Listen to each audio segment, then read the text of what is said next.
Título 1. A história de Christoph Heisman, o pintor. Estou em débito para com o interesse amistoso do Hofrath, Dr. Payer Turner, diretor da antiga Fideikommissbibliothek Imperial de Viena, pela oportunidade de estudar uma neurose demoníaca do século XVII.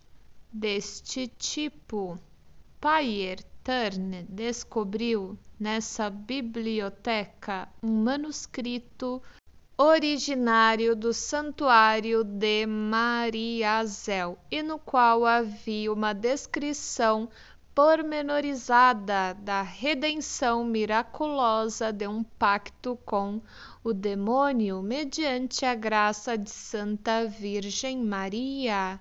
Seu interesse foi despertado pela semelhança dessa história com a lenda de Fausto e levou-o a empreender a exaustiva publicação e coordenação do material, descobrindo, contudo, que a pessoa cuja redenção era descrita estivera sujeita a crises convulsivas e visões. Procurou-me em busca de uma opinião médica sobre o caso.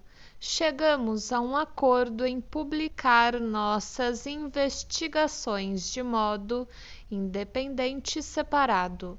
Gostaria de aproveitar esta oportunidade para agradecer-lhe por sua sugestão original e pelas muitas maneiras por que me auxiliou no estudo do manuscrito.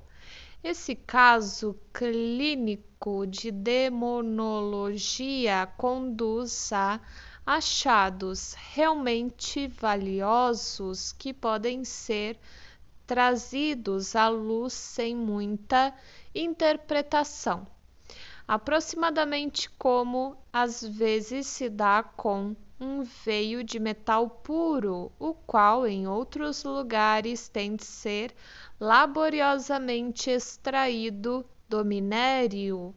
O manuscrito, do qual uma cópia exata está à minha frente, divide-se em duas seções inteiramente distintas. Uma delas é um relatório escrito em latim da autoria de um escriba ou compilador monástico. A outra é um fragmento do diário do paciente escrito em alemão. A primeira seção contém um prefácio e uma descrição da cura miraculosa real. A segunda, dificilmente fora de significação para os reverendos padres, mas tanto maior é seu valor para nós. Ela serve em grande parte para confirmar nosso julgamento do caso, que de outra maneira teria sido hesitante, e temos boas razões para sermos gratos ao clero pela preservação do documento, embora ele nada acrescentasse em apoio do teor de suas opiniões, antes pode mesmo havê-lo enfraquecido. Antes, porém, de ir adiante na composição desta pequena brochura manuscrita que traz o título de Troparreum Mariano Celance ou Celence, devo relatar uma parte de seu conteúdo que extraí do prefácio em 5 de setembro de 1677, o pintor Christoph Heisman, bávaro, foi trazido a Mariazell com uma carta de apresentação do pároco da aldeia de Pottenbrunn, na Áustria Inferior, não muito longe dali. A carta declara que o homem estivera morando em Pottenbrunn durante alguns meses, exercendo sua ocupação de pintor. Em 29 de agosto, enquanto se encontrava na igreja da aldeia, fora tomado por convulsões assustadoras. Como as convulsões tornaram a apresentar durante os dias seguintes, fora examinado pelo praefectus domini pottenbrunnensis, com vistas a descobrir o que oprimia e se ele não havia assumido intercâmbio ilícito com o espírito mau. A seguir, o homem havia admitido que, 9 anos antes, encontrando-se em estado de desalento quanto à sua arte e duvidoso sobre a possibilidade de se sustentar, entregara-se ao demônio, que o havia tentado 9 vezes e dera-lhe seu compromisso por escrito de pertencer-lhe em corpo e alma após um período de 9 anos. Esse período expiraria no 24º dia do mês corrente. A carta prosseguia dizendo que o infeliz se havia arrependido e estava convencido de que só a graça da Mãe de Deus em Mariazell poderia salvá-lo, obrigando o maligno a liberá-lo do compromisso escrito com sangue. Por essa razão, o padre da aldeia aventurara-se a recomendar miserum hunc homini, auxílio destitutum, à benevolência dos padres de Mariazell. Aqui termina a narrativa de Leopoldus Braun, o padre da aldeia de Pottenbrunn, datada de 1º de setembro de 1677. Podemos agora prosseguir com a análise do manuscrito. Ele consiste em 3 partes. 1. Uma página de rosto colorida representando a cena da assinatura do pacto e a cena da redenção na capela de Mariazell. Na folha seguinte encontram-se 8 quadros, também coloridos, representando as aparições subsequentes do demônio, com uma breve legenda em alemão, referida a cada um deles. Esses quadros não são os originais, trata-se de cópias fiéis. Asseguram-nos solenemente das pinturas originais de Christoph Heisman. 2. O Tropaeum Mariano Silenci Real, em latim, trabalho de um compilador clerical que se assina P.A.E. ao pé da página e apensa a estas iniciais 4 linhas de versos contendo sua biografia.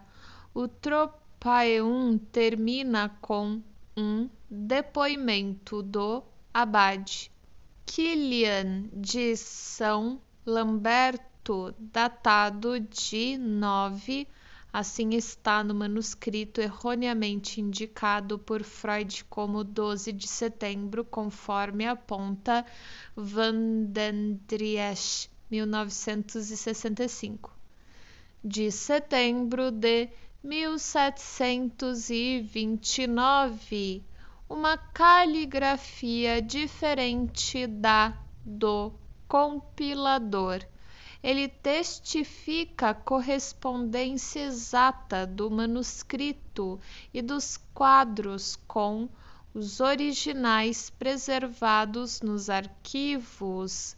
Não há menção do ano em que o Tropaeum foi compilado. Ficamos livres para presumir que a compilação se fez no mesmo ano em que o abade Kilian apresentou seu depoimento, isto é, em 1729, ou de vez que a última data mencionada no texto é 1714.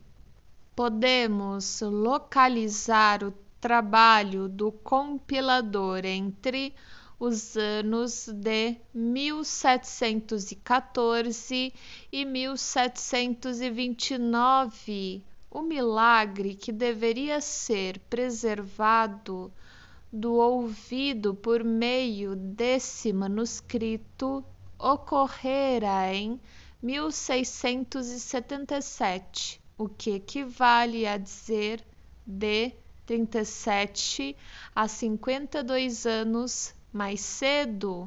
3.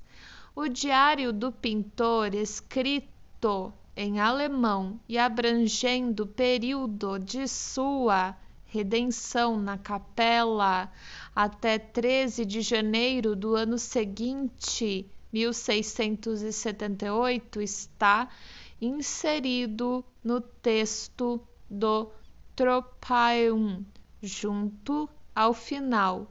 O cerne do Tropaeum real consiste em 2 documentos: a carta de apresentação acima mencionada do pároco da aldeia Leopold Braun de Potterbrunn, datada de 1º de setembro de 1677, e o relatório do abade Franciscus de Mariazell e São Lamberto, descrevendo a cura miraculosa, datado de 12 de setembro de 1677, isto é, de apenas alguns dias mais tarde.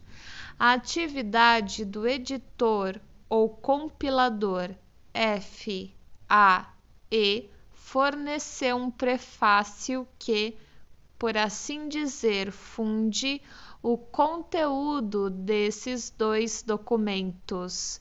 Acrescentou também algumas passagens de vinculação de pequena importância e, ao final, um relato das vicissitudes subsequentes do pintor, baseado em indagações feitas no ano de 1714.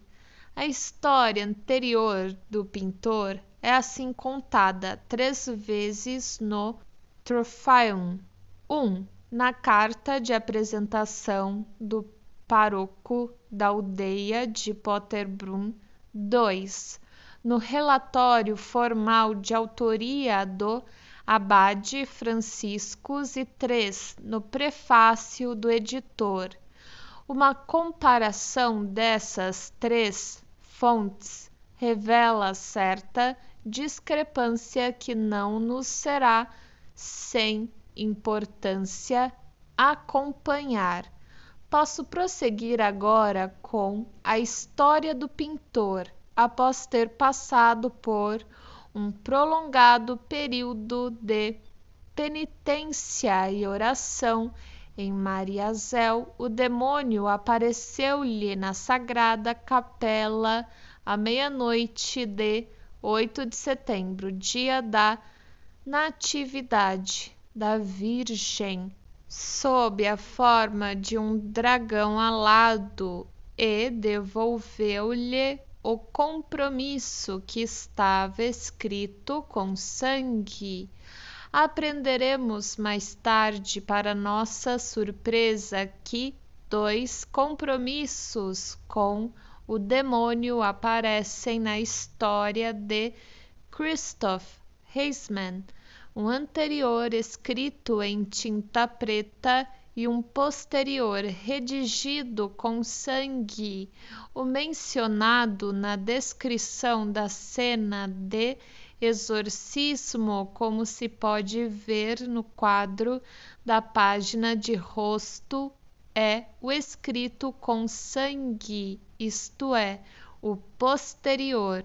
A essa altura, uma dúvida quanto à credibilidade dos relatores clericais bem pode despertar em nossas mentes e avisar-nos para não desperdiçar nosso trabalho com um produto de superstição monástica. É-nos dito que diversos clérigos mencionados pelo nome assistiram ao exorcismo e estavam presentes na capela quando o diabo apareceu. Se tivesse sido afirmado que também eles viram o demônio aparecer sob a forma de dragão e oferecer ao pintor o documento redigido em vermelho, Schedant sibi porgenten conspeciet, depararíamos com diversas possibilidades desagradáveis, dentre elas a de uma alucinação coletiva seria a mais branda, mas o testemunho do abade Franciscus dissipa essa dúvida.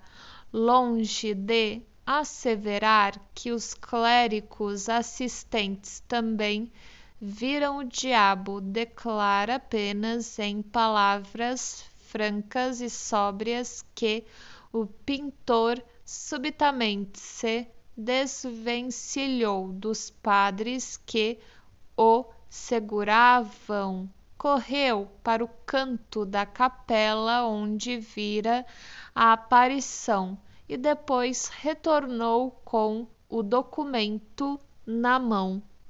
O milagre era grande e a vitória da Santa Mãe sobre Satã indiscutível. Infelizmente, porém, a cura não foi duradoura. Mais uma vez conta em favor do clero não terem eles ocultado isso.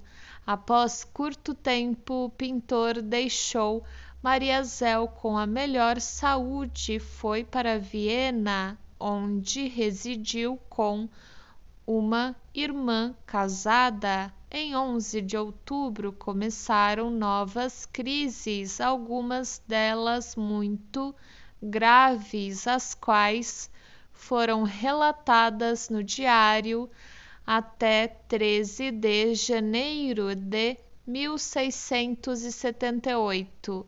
Consistiam em visões e abscences nas quais via e experimentava todo tipo de coisas em acessos convulsivos acompanhados das sensações mais penosas em certa ocasião, com paralisia das pernas e assim por diante. Desta vez, porém, não era o demônio que o atormentava, mas por figuras sagradas é que era afligido. Travessão por Cristo e pela própria Santa Virgem. É digno de nota que ele não sofresse menos por essas manifestações celestiais e pelos castigos que lhe infligiam do que anteriormente sofrera por seu intercâmbio com o demônio.